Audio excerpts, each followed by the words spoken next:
The morning routine that I'm about to share completely changed my life as a homemaker. I went from feeling completely frazzled and reactive to moving through my morning more grounded and intentional because it started with the Lord and my routine was built for my season. Today, I'll show you how to create one that can do the same for you. And if you want some extra inspiration and guidance, I'll walk you through my roots method so that you can have a simple plan to follow. Here's the thing. The reasons why my mornings finally started to work wasn't because I found a perfect checklist. It was because I started in the place that most homemakers skip. And that starting place is reflection.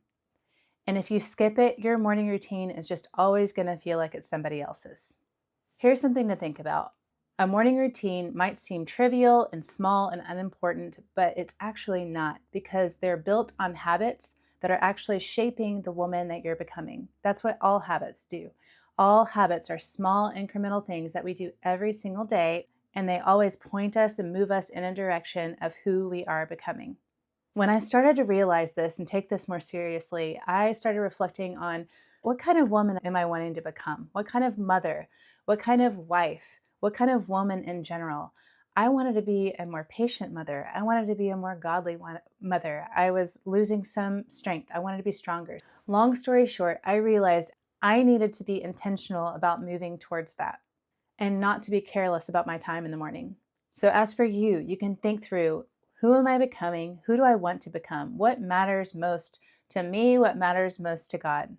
And this will help you prioritize those precious minutes in the morning. And then you need to identify your derailers. What are the things that are completely derailing your morning, that are stopping you from getting up out of bed? Are you going to bed too late because you're scrolling, or just not putting the book down because you want to read one more chapter? I know it's so hard. I do it too. But are you hitting snooze? If you don't identify what's derailing your mornings, then you can't fix it.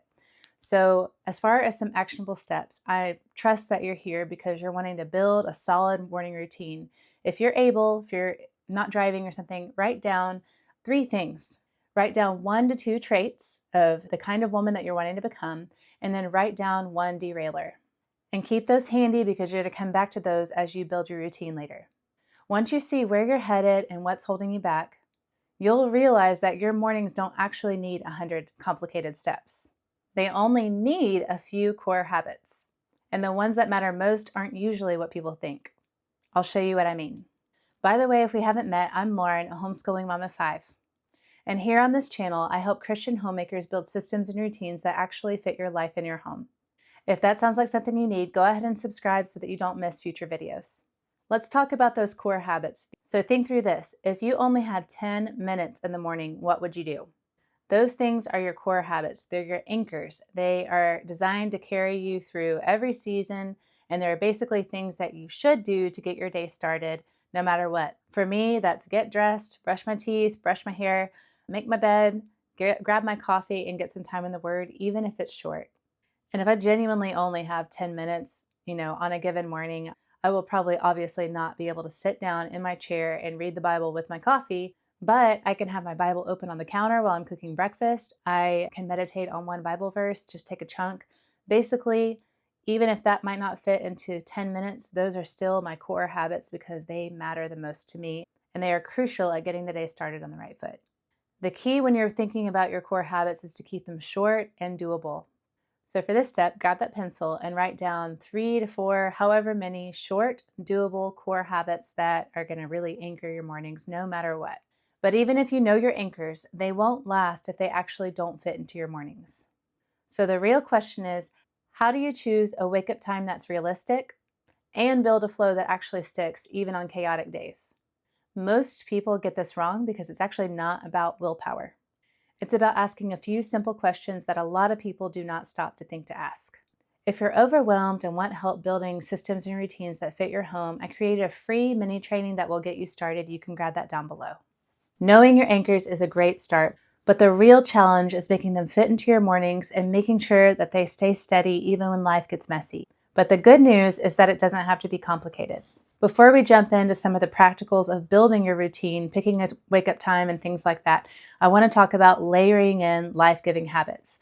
Once you have your core, the unchangeable anchor that keeps you steady no matter what, You can layer in life-giving habits on top of that, especially if you're in a season where it can work. So for example, maybe you like to exercise first thing in the morning, or maybe you like to do some stretching, or perhaps you like to have some extended time in the Word and in prayer, or do some journaling.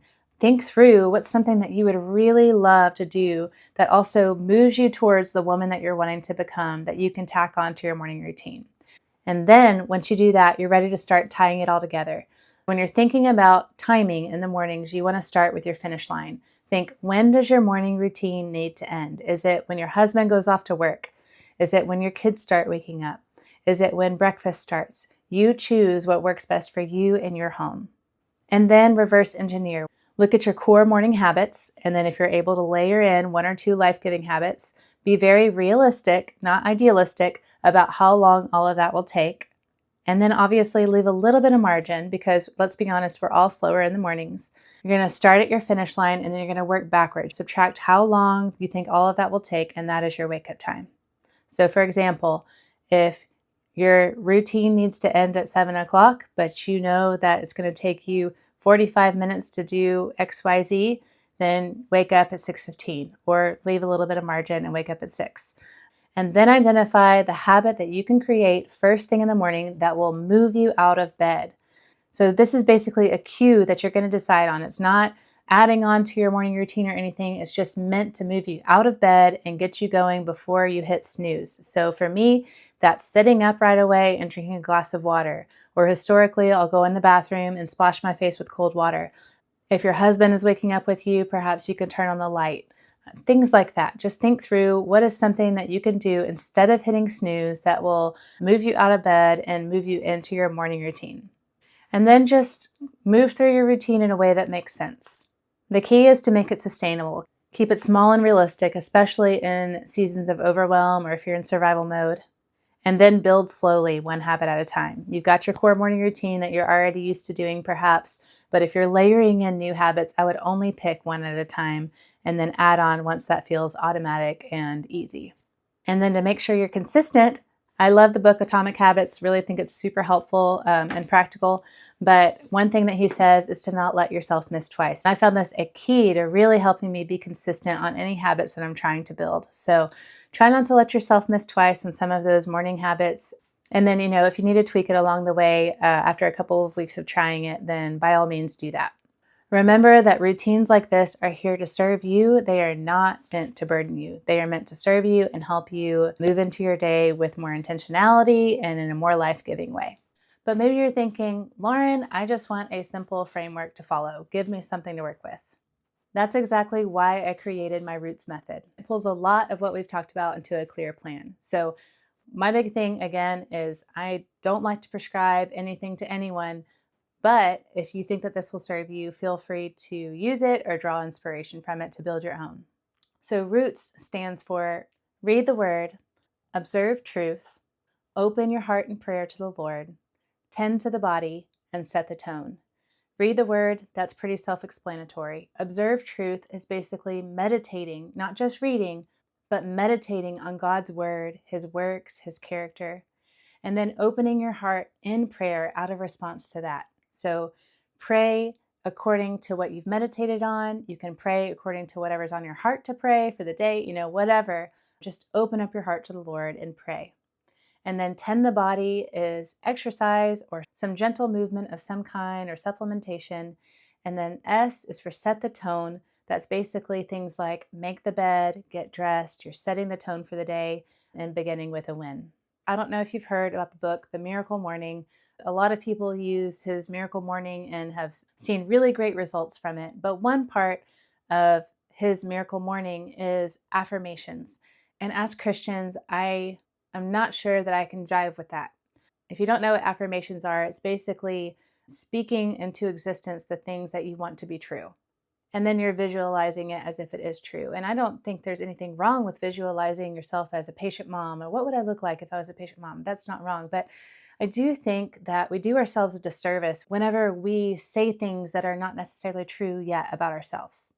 And hear me out for a second. God's word tells us that if we are wanting something, then we go to the Lord in prayer and we ask. I think this is probably a matter of conscience, but To me, affirmations just seem very self-focused, and scripture tells us to be God-focused. And He really does care about us. Of course, He sent His Son to die for us, but we don't receive hope and we don't feel affirmed actually at a deep level in a transforming way from looking at ourselves. We receive hope and we are transformed as we behold Him.